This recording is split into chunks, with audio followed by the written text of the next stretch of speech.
आशा भरी नारी। ये TWR इंडिया की प्रस्तुति है। नतान्या, आपको पता है अभी कुछ दिन पहले मेरे घर के पास एक पार्क में मैं कुछ बच्चों को खेलता हुआ देख रही थी और वहां पर मेरा विशेष ध्यान एक छोटे लड़के पर पड़ा। अच्छा, फिर क्या हुआ? वो लड़का एक्चुअली एक बड़ी स्लाइड पर खेलना चाह रहा था और चाहता था कि वहां से स्लाइड करे और उसके पिता छोटी स्लाइड का उपयोग करने के लिए उससे मनाने की कोशिश कर रहे थे, लेकिन वो रोता रहा, जिद करता रहा और पूछता रहा और मुझे लगता है कि शायद आखिरकार उसने अपने पापा को कन्विंस कर ही लिया था, मना लिया था कि उस बड़ी स्लाइड से ही अब वो झूला झूलेगा। अच्छा, और फिर उसके बाद? वहां पर पहले तो रोता रहा, लेकिन जैसे ही उसके पिताजी मान गए उसका रोना तुरंत बंद हो गया और सीढ़ियों पर चढ़ते हुए बड़ी स्लाइड की ओर वो भागा और सबसे ऊपर पहुंच गया और अचानक उसकी जो मुस्कुराहट थी जो अभी तक बनी हुई थी वो गायब हो गई। कैसे? अचानक ऐसे क्यों हुआ? मुझे लगता है कि 6 साल के बच्चे के लिए स्लाइड के ऊपर जाकर देखना वास्तव में बड़ा और थोड़ा सा डरावना लग रहा होगा। तो वो क्या स्लाइड से नीचे आ गया? नहीं, नीचे नहीं आया।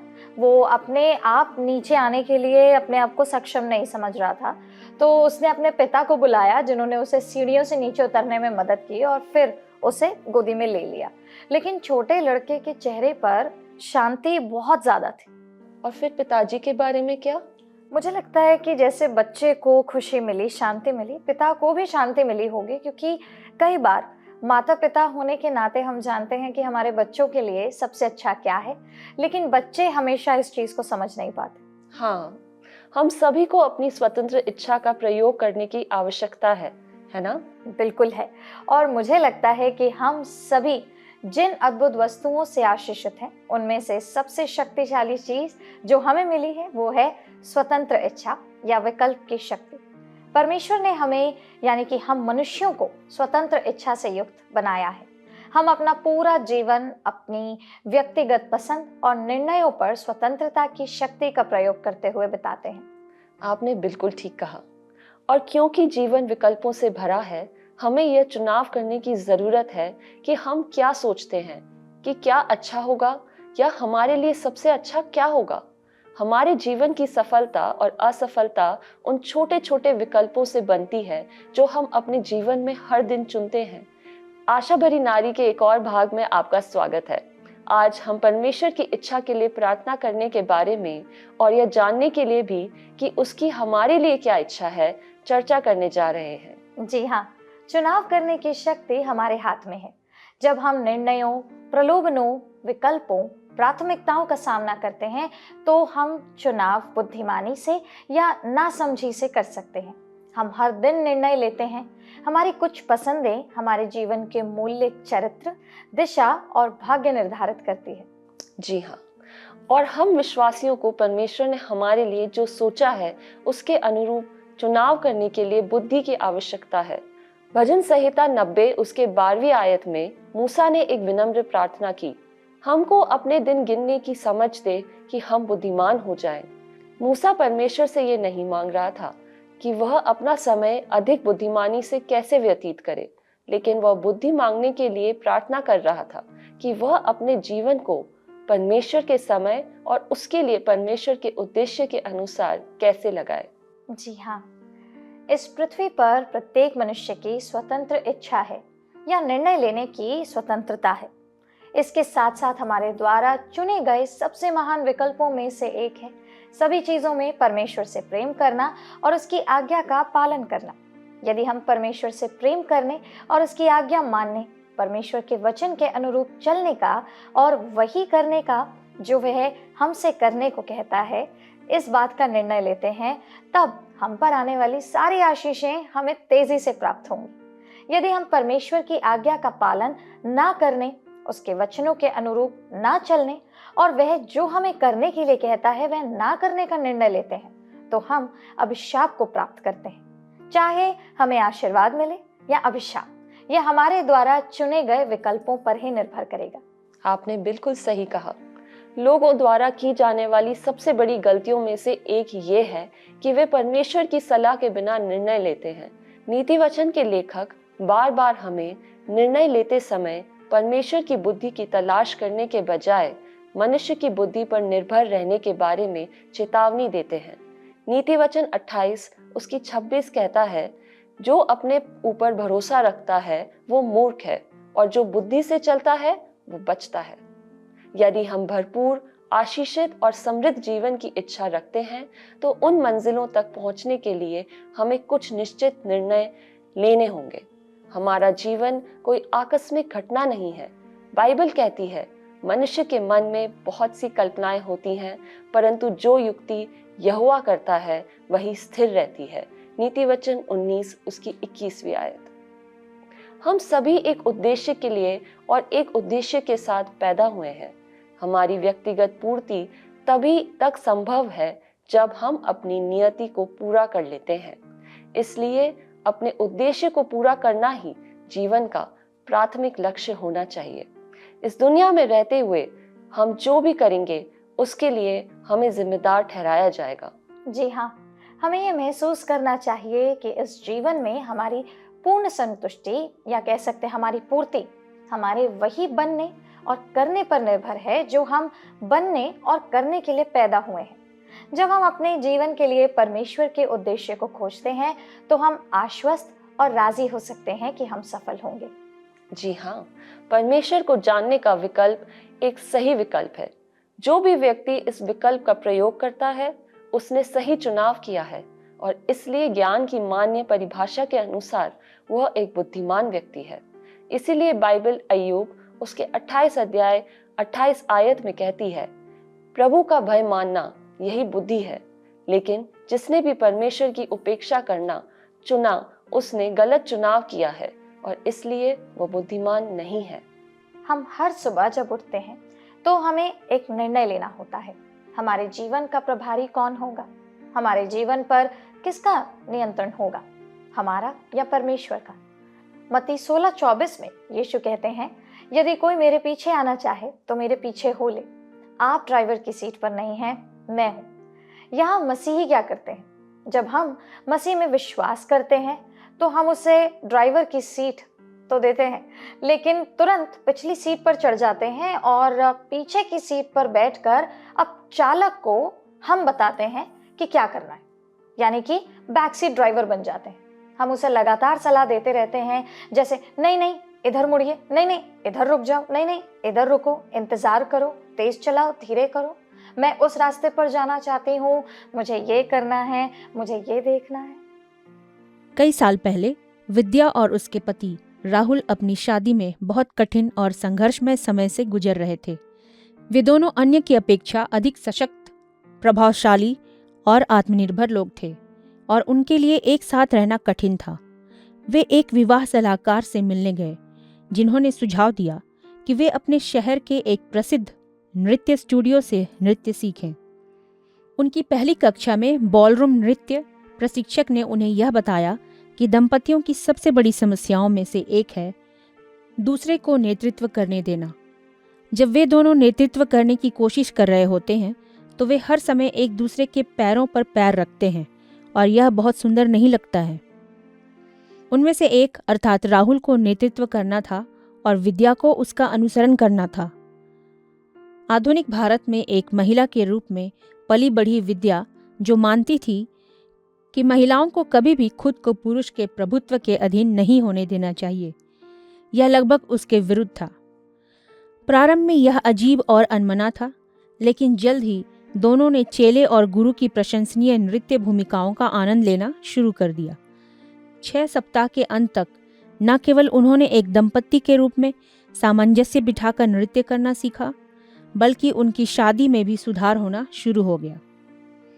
जब वे काउंसलर के पास वापस गए तो उन्होंने उससे पूछा कि उसने उन्हें डांस क्लास में भेजने का फैसला क्यों किया।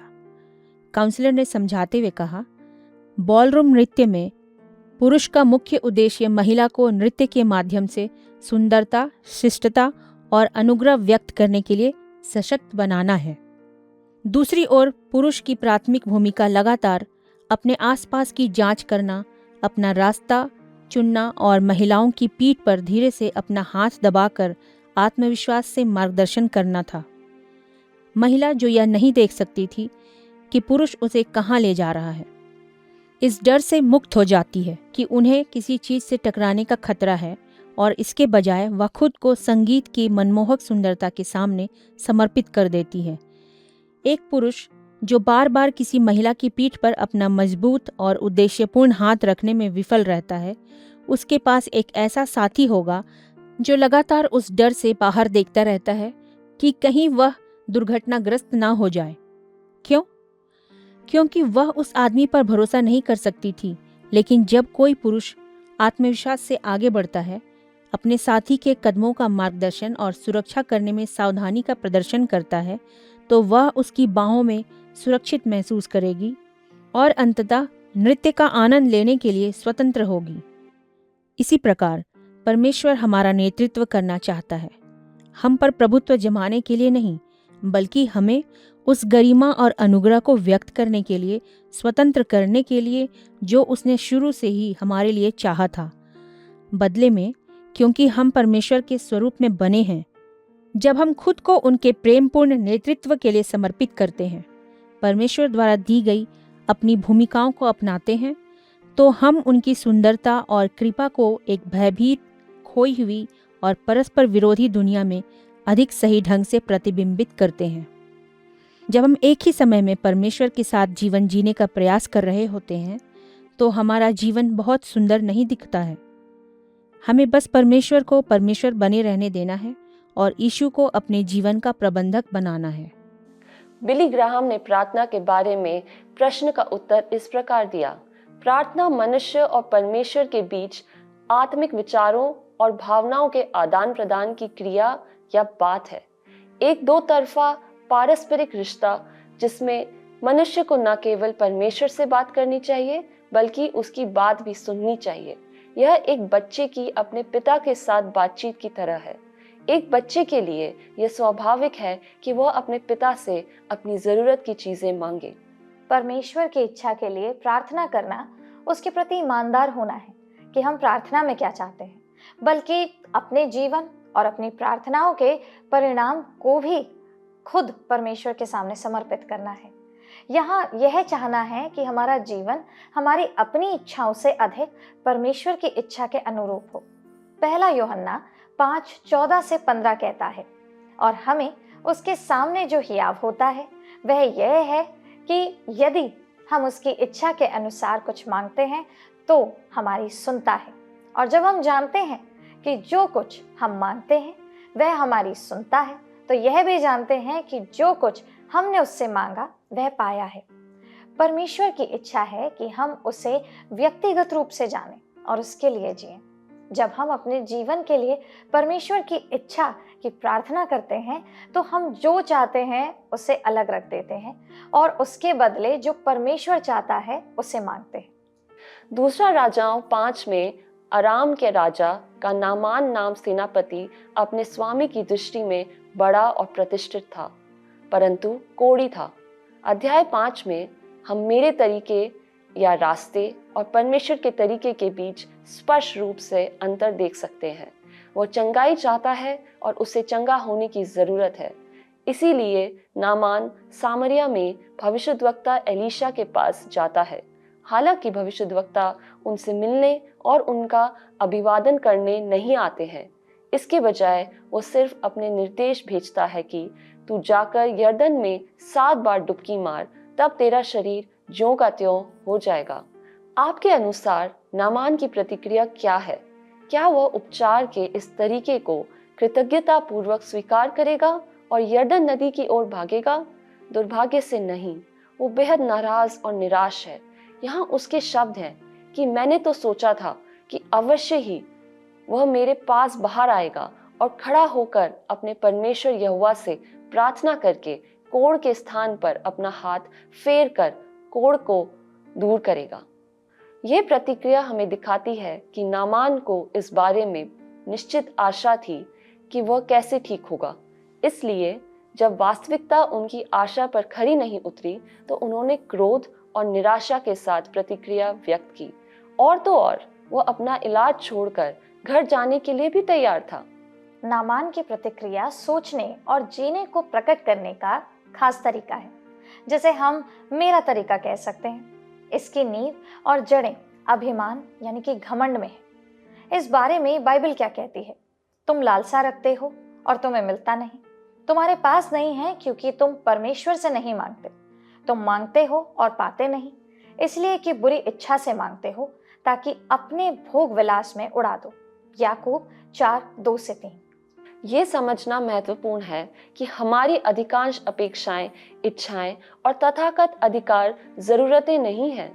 परमेश्वर ने हमसे इच्छाओं को पूरी करने का वादा नहीं किया, न ही उन्होंने हमारे अधिकारों की गारंटी यानी कि जिम्मेदारी दी।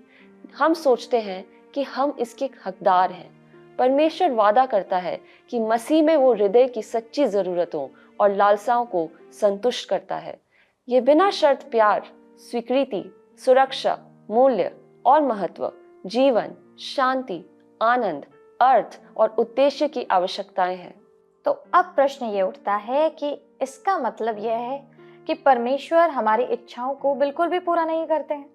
ऐसा नहीं है, बिल्कुल भी नहीं है, क्योंकि परमेश्वर हमारी इच्छाओं को पूरा करता है। वह अकेले ही इसे सर्वोत्तम ढंग से कर सकता है, क्योंकि उसके पास असीमित ज्ञान, बुद्धि और शक्ति है।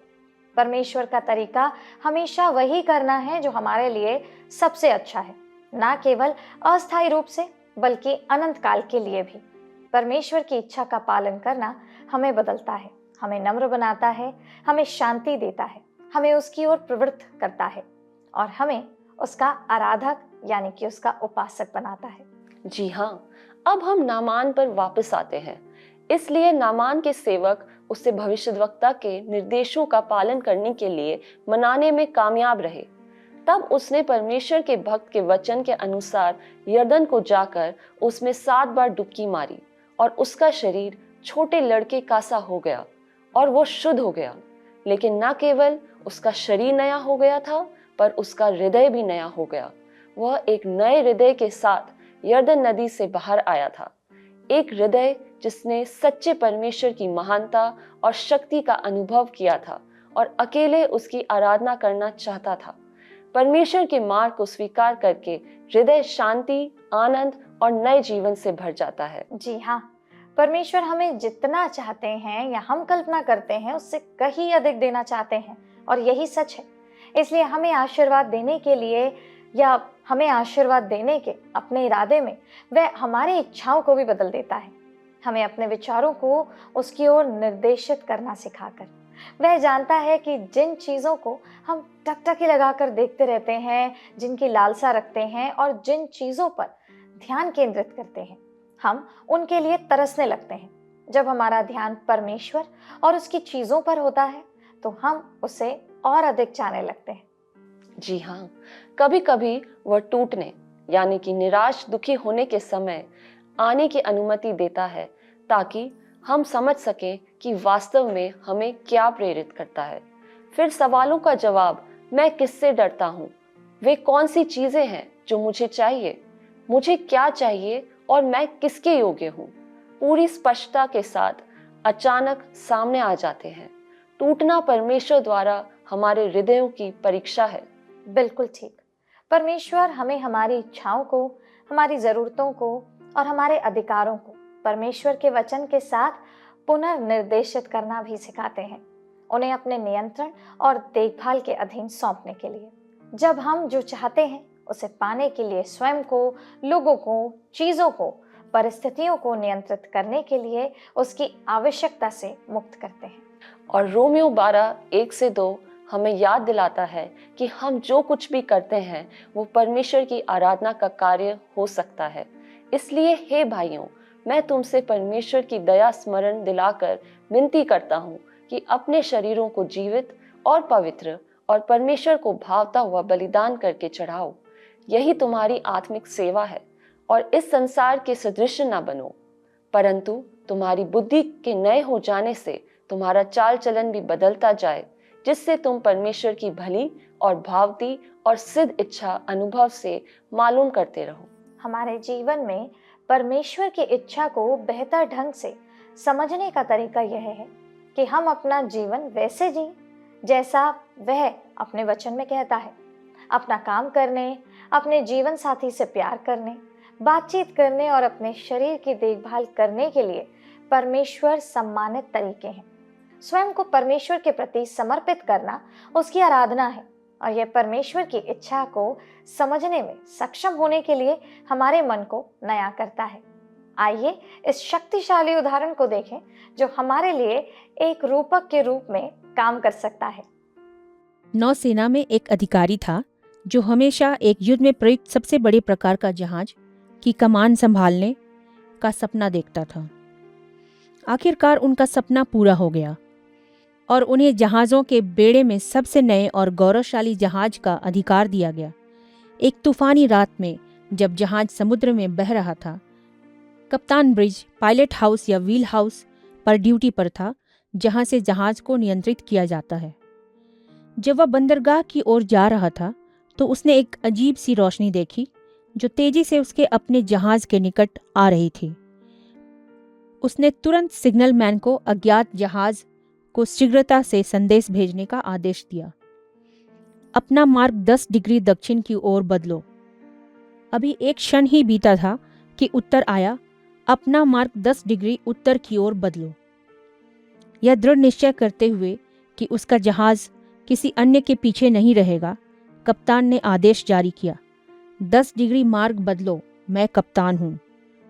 प्रतिक्रिया आई, अपना मार्ग 10 डिग्री बदलो, मैं सीमैन 3rd क्लास जोन्स हूं। अब क्रोधित होकर कप्तान ने अपने हाथों में सिग्नल लाइट पकड़ ली और फायर कर दिया। मार्ग बदलो, यह एक युद्धपोत है। जवाब वापस आया, अपना मार्ग बदलो, मैं एक प्रकाश स्तंभ हूं। बेहतर होगा कि कप्तान अपना रास्ता बदल ले। यदि उसने रास्ता नहीं बदला तो उसे भयानक परिणाम भुगतने होंगे। उसका जहाज डूब जाएगा और वह चट्टानों पर गिर जाएगा। यह कहानी हमें एक ऐसा परिदृश्य दिखाती है जो हम सभी के लिए सामान्य है। एक तरह से यह परमेश्वर के साथ हमारे संघर्ष को दर्शाता है। यह हमारी लड़ाई को दर्शाता है, क्योंकि कई बार हम कैप्टन की तरह सोचते हैं कि हम सबसे बेहतर जानते हैं। हम अपनी इच्छा शक्ति, हठ, जिद का प्रयोग करते हैं। हम वही करते हैं जो हम करना चाहते हैं। हम जीवन के समुद्र के माध्यम से अपना मार्ग चुनना चाहते हैं। हम परमेश्वर के बिना अपना जीवन जीते हैं और कभी कभी इसके परिणाम स्वरूप हमें आपदा का सामना करना पड़ता है। यदि हम परमेश्वर के प्रेम, परमेश्वर के मार्गदर्शन और वचन के सिद्धांतों के प्रति समर्पण नहीं करते हैं तो हम अपने रास्ते में बाधाओं का सामना करते हैं जो हमारे जहाज को डुबो सकती है। परमेश्वर के तरीकों के प्रति समर्पण करना और उसे जीवन के तूफानी और जोखिम भरे समुद्र से हमारे मार्ग को निर्देशित करने की अनुमति देना बहुत बेहतर है। हमें उन सभी महान कार्यों को याद करने के लिए समय निकालने की जरूरत है जो परमेश्वर ने हमारे लिए या हमारे परिवार में किसी के लिए किए हैं। हम जानने में निश्चिंत हो सकते हैं कि सभी बातों का उत्तर ना होना ठीक है, और हम देखेंगे कि ऐसी कोई समस्या नहीं है जो हमारे परमेश्वर के लिए बहुत बड़ी हो। आज आपका हमसे जुड़ने के लिए धन्यवाद। हमें आशा है कि आप आज जरूर ही प्रोत्साहित और आशीषित हुए होंगे। जी हाँ, और विदा लेने से पहले आइए प्रार्थना करते हैं।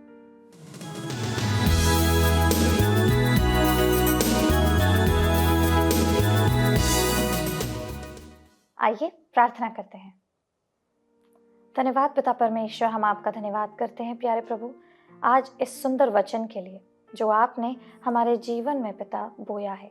प्रभु परमेश्वर, इस बात के लिए धन्यवाद करते हैं कि निश्चित रूप से ऐसी कोई समस्या नहीं है पिता जो हमारे लिए हम सोचते हैं कि बहुत बड़ी, लेकिन आपके सामने वो समस्या बड़ी नहीं होती।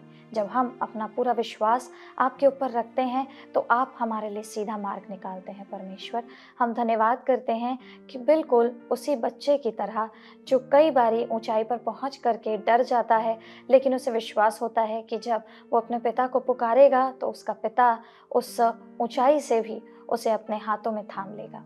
पिता, हम धन्यवाद करते हैं कि जब हम आपको पुकारते हैं आप हमारी सुनते हैं।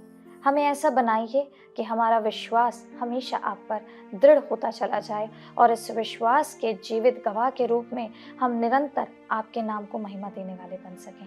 प्रभु परमेश्वर, ये वचन जितने लोगों तक पहुंचा है, हम दुआ करते हैं कि उनके जीवन में 100 गुना फल लेकर आए। यीशु के नाम से इस प्रार्थना को मांगते हैं, आमीन।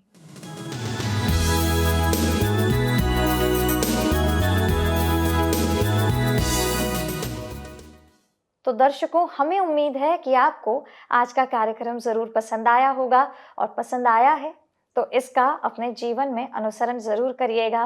प्रभु के हिसाब से अपने जीवन में जरूर चलिएगा।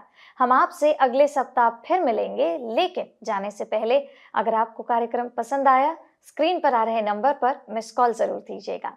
हम आपसे अगले सप्ताह फिर मिलेंगे, इसी वक्त इसी जगह। तब तक प्रभु आपके साथ रहे।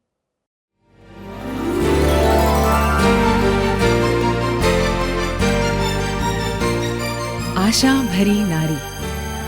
ये TWR इंडिया की प्रस्तुति है।